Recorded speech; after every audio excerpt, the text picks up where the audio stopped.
I recently moved out for the first time in my life, and as a single 20-year-old living by myself, I've become an expert on struggle meals. I mean, check out what I chefed up last night. Basically, I was at Target looking for cleaning supplies, and as I was walking through the aisles, I was like, you know what? I'm sick of getting either Chipotle or Wingstop for every single meal. I should probably cook something with my bare hands like a man. So I bought this non-stick pan, praying I don't get cancer, and then I went looking for food. Now, I don't know anything about cooking, alright? When I was hungry back home, I would just eat whatever my mom cooked me or reach into a bag of Takis. I was way out of my depth looking at different types of meat, pause. I was more comfortable looking at cereal and vanilla wafers. But I was like, if there's one thing that I know how to cook like Anthony Bourdain, it's gotta be instant ramen. So I picked up the basic bitch Maruchan ramen noodles and I was like, how do I spice this up, you know? I feel like eating plain ramen noodles in my apartment alone is just too sad. Like I gotta add something to it. So then I thought eggs would probably taste good in this. So I picked up 6 large eggs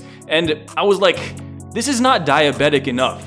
So I picked up Colby Jack shredded cheese just for that extra matte, stony, glutton feel to it. But even that was not enough for my desires. So on top of that, I picked up these flaming hot Cheeto Puffs. And you might think that I got these as a garnish on top of the noodles, but yeah, you're in for a surprise. So I got home and I started boiling up some water in the pot and instantly I was cooked because I added way too much water. But soon after that, I made my first fatal error because I added the hot Cheeto Puffs into the boiling water. I figured that the puffs would disintegrate but into like crispy flakes that would work as seasoning for the noodles, but it just turned into mush, bro. I can't even lie. It got even worse whenever I added the eggs and cheese.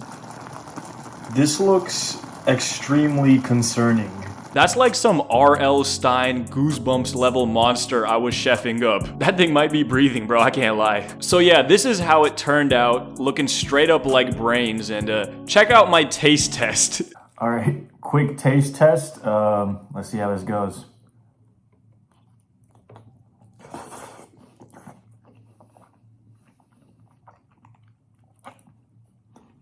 You know, that's not terrible. Yeah, I was straight up capping. That shit was ass. Then I washed it down with some lemonade, which made it slightly more palatable. And I'm not proud to admit it, but I finished the whole thing, bro. We're trying to be economical here. We're not trying to waste money. So I finished the whole thing and headed straight for the air mattress and took a fat nap. It was one of those meals that made you reconsider all of your life choices and how you got there. But yeah, if you're wondering, that's why they call me the Gordon of Austin, Texas. If you need your noodles cooked in the area, give me a shout, I got you. But dude, I'm so bad at keeping my fridge stocked. Actually, let me show you what I got in my fridge right now. All right, let's take a look-see at the fridge, or the big F as I like to call it.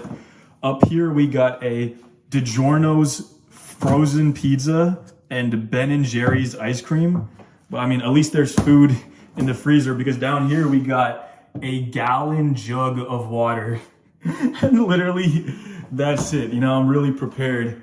That's why they call me the Gordon of Austin, Texas, because I really just be cooking like that, you know? But even if your fridge isn't stocked, the go-to struggle meal will always be gas station food. Bro, if you've never had the racetrack rollers, you've never really struggled in your life. Gas station food will get you through tough times. I mean, it'll low-key make you feel even worse, but it don't matter because your stomach will be full. As soon as gas stations started having donuts and stuff like that, I was like, all right, me and you, we are eating good tonight. One time I was driving back from class and I was super hungry and I did something I'm not proud of. I was pressed for cash, so I drove to the nearest 7-Eleven, walked in there, and I saw that they were selling wings. I'm not gonna lie, they did not look edible. There was like an orange glow coming off of them. I was worried they might have been radioactive. If I ate them, I would have gotten like a 6th finger. Maybe I would have turned into Wingman and fought people who eat blue cheese with wings.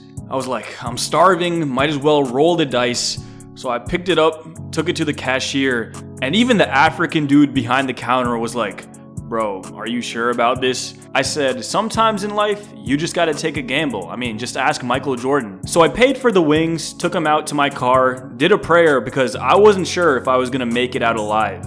And as I sat in silence, I ate those wings. And I've had some sad meals in my life, all right? We've all been there at 2 a.m. with your hood up eating Popeye's leftovers, but nothing could quite match the pure morbidity of eating 7-Eleven wings in your car alone at 5 p.m.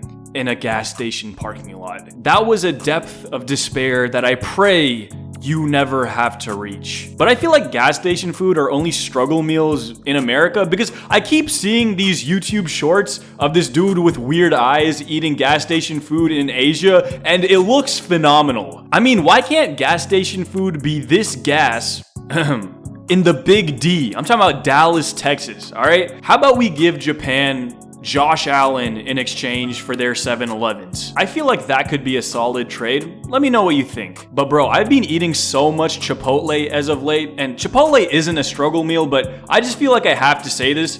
Whatever silverware they got at Chipotle is next level. I mean, those Chipotle forks are S tier. Like, I got kava for the first time in my life the other day, and it was pretty good, but the forks just weren't hitting. So I literally walked down the street to Chipotle, grabbed a Chipotle fork, walked back to kava, and ate my kava food with a Chipotle fork. Now, I'm not sure if that's illegal, going to their main op to get a fork, but I mean, it made it taste better, so what can I say? In fact, let me know in the comments if you want me to make a restaurant silverware tier list, because I have a lot of opinions about silverware. It's something I take very seriously, so if you want to see an expert review silverware, let me know in the comments. Earlier today, I was talking to my friends Raymond and Ben about the struggle meals they've had in their life, and they gave me some hilarious answers. Now, before I tell you the meals, I just want you to know these are the fittest, most jacked guys I know. And I think that'll make their answers even more funny because first off, Ben said that growing up, he would just have plain sugar. Like, that's it. Just buy the spoonful. He just eat plain sugar. So if you want to look like this guy, 6'1" and jacked as hell, eat plain sugar. Then he said, and this one actually sounds pretty good, he would toast bread, put sugar on it, and then dip it in butter, like almost like a tortilla chip. And honestly, that sounds pretty gas. I actually might try that out. Raymond said that one time he ate a Spam sandwich. He didn't even toast the bread. He just cooked the Spam and ate a Spam sandwich, no flavoring, which is, you gotta give it to him. That's like some grown man stuff right there. Then he reminded me of like off-brand items. Like whenever you go to the store and you're buying cereal, but then they have the off-brand Cinnamon Toast Crunch in 4 times the quantity for half the price right next to it. He was telling me about this while eating HEB brand chips, and I can't lie, they were really good, bro. Let me know about the struggle meals that you've eaten in your life in the comments, and please follow me on Instagram.